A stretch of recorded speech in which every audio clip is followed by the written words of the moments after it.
Żył sobie kiedyś pewien człowiek, który niezwykle fascynował się koleją. Wszystko, naprawdę wszystko o niej wiedział. Uwielbiał, jak tylko miał jakąkolwiek wolną chwilę, chodzić na dworzec i obserwował, co się tam dzieje. Obserwował pociągi, obserwował konduktorów, obserwował pasażerów, wszystkich ludzi, którzy się przewijali przez dworce. Uwielbiał oglądać maszyny, wagony, wszystko o nich wiedział. Znał wszystkie modele, znał wszystkie trasy, nauczył się na pamięć, gdzie które pociągi jeździły, jakimi trasami, gdzie trzeba było się przesiąść, żeby dojechać do danego miejsca. Mówiąc krótko, wiedział wszystko.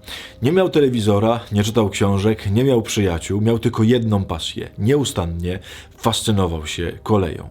Jeden z jego ulubionych momentów to ten, kiedy 2 razy w roku, zazwyczaj na jesieni i na wiosnę, zmieniano rozkład jazdy. Wtedy zamykał się w domu na kilka tygodni i studiował wszystkie zmiany, żeby znowu nauczyć się ich na pamięć, żeby wszystko wiedzieć o kolei, o dworcu, o pociągach, o rozkładzie jazdy.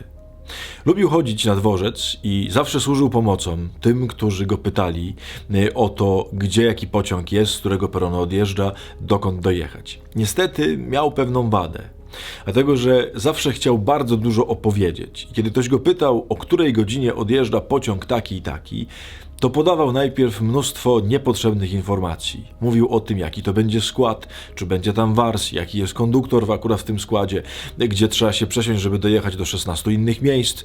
Zanim doszedł do godziny, zazwyczaj zniecierpliwiony człowiek już odchodził, myśląc sobie, że to jakiś wariat, i pytał kogoś innego. Ten mężczyzna nieustannie wtedy się denerwował, że nikt nie chce go słuchać, że nie chcą skorzystać z jego wiedzy.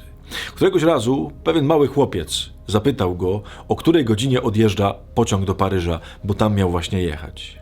Jak zawsze usłyszał strasznie długą opowieść o tym, co to za pociąg, jak on jedzie, którędy, jakie stacje, jaki konduktor. W końcu chłopiec powiedział: widzę, że ty wszystko wiesz o pociągach, a powiedz mi, czy ty też często jeździsz pociągami? Na to mężczyzna odpowiedział: nie, nigdy w życiu nie jechałem pociągiem. Wszystko o nich wiem, ale nigdy nie jechałem. Chłopiec go zapytał: a dlaczego? No bo przecież skoro wiem, dokąd jadą, o której godzinie, gdzie to będzie, jak to wygląda i kto jest po drodze, to nie muszę jechać, żeby to wszystko wiedzieć. To, co wiem, to mi wystarczy. Są tacy ludzie, którzy wydają się na dany temat wiedzieć wszystko. Szczególnie są tacy ludzie, którzy o Bogu, o Piśmie Świętym, o wierze wiedzą wszystko, ale nigdy nie wsiedli do pociągu, nigdy nie pojechali. Komu i na co taka wiedza?